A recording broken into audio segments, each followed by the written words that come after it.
I have to respond not just to this video, but to the comments, the hate speech I see.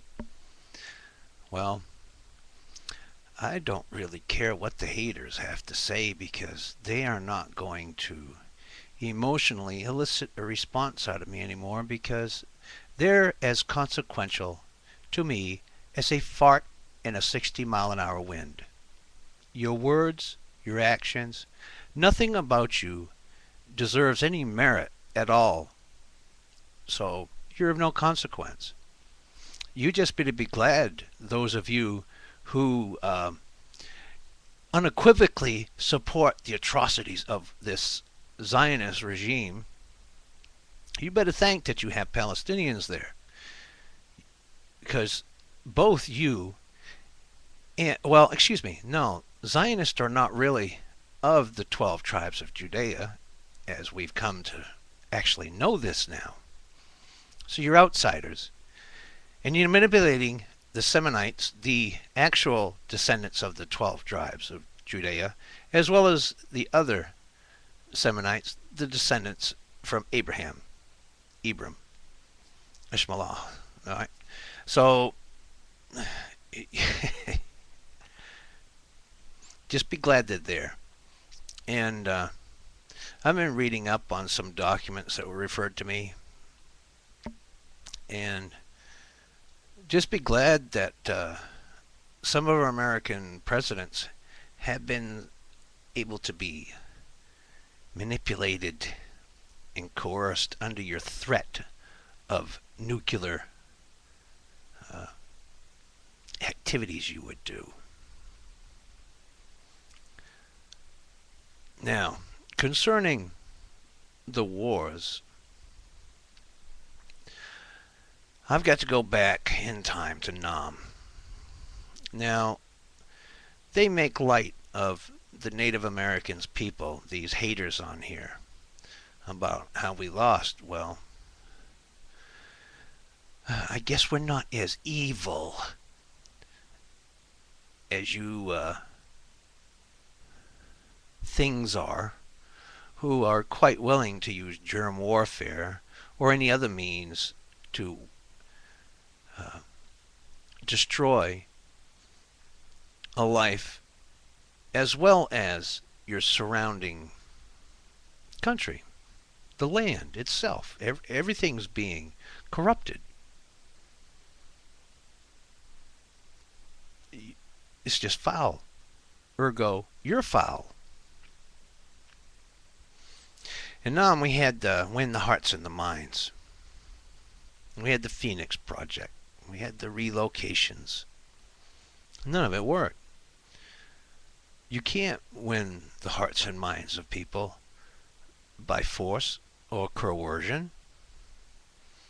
You get fear, resentment, and ultimately your worst enemy.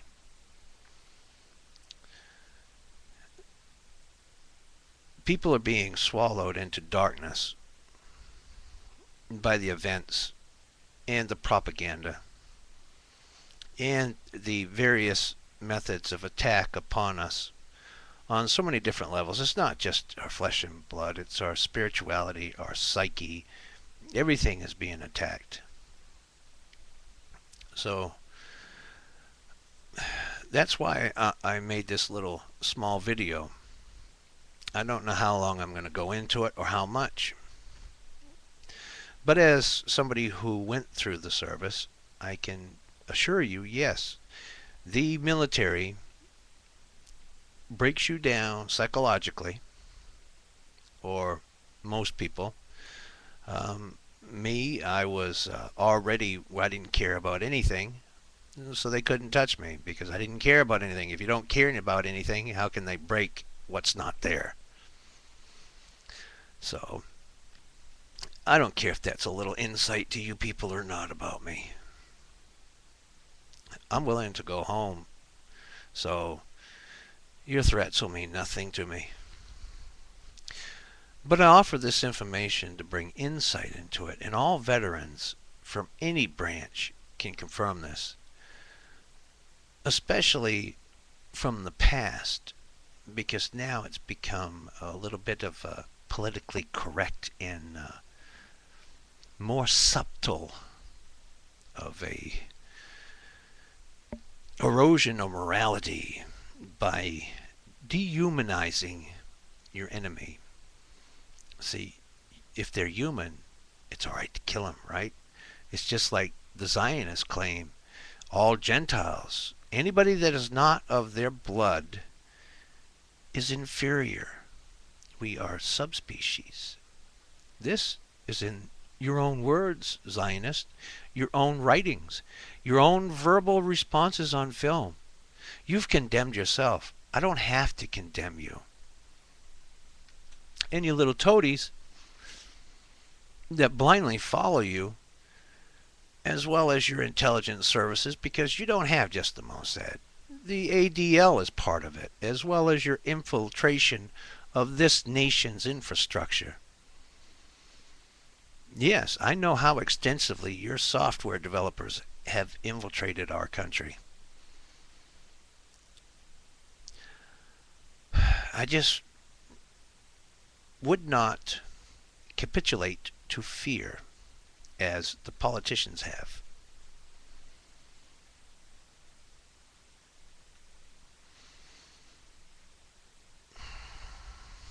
So,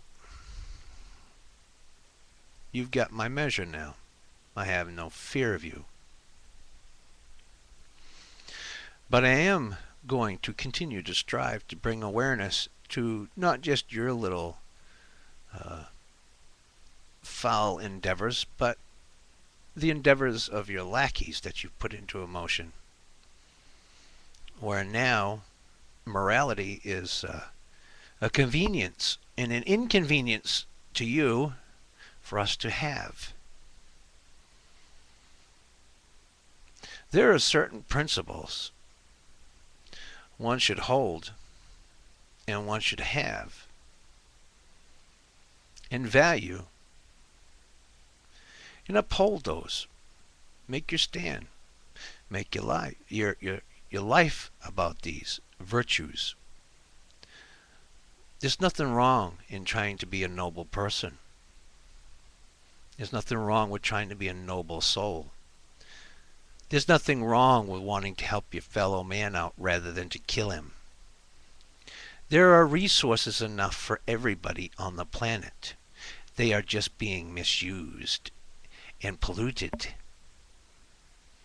and debased to further your agenda for the logical reason to have to get rid of people because you screwed the planet up so badly. See, when our Creator said have dominion over the planet, see? Domination, dominion, two different words. Dominion means good stewardship. Domination means rape, exploit, all any other negative words you want to connotate to it. Dominion means taking care of what gifts you have been given. We've been cut off because of modern society and modern conveniences. Concrete, blacktop. We are separated from the innate knowledge that is within all of us when we put our feet on unpolluted ground and we be still and listen to the earth. The earth is of creation. It's got part of the Creator in everything of it. And it speaks to us all if we can just find that pause to step back and allow it to come into our lives. And it actually empowers you. Yes, it empowers you. See, they're fixated on these ley lines and everything for a reason. It's because that's where the points of powers are. Now, we are led to believe that all this esoteric knowledge and stuff, it's not worth a thought. It's not considered worthy of contemplation. Until you see it in action, then you'll see the lie for what it is. We've been cut off from God by all this materialism.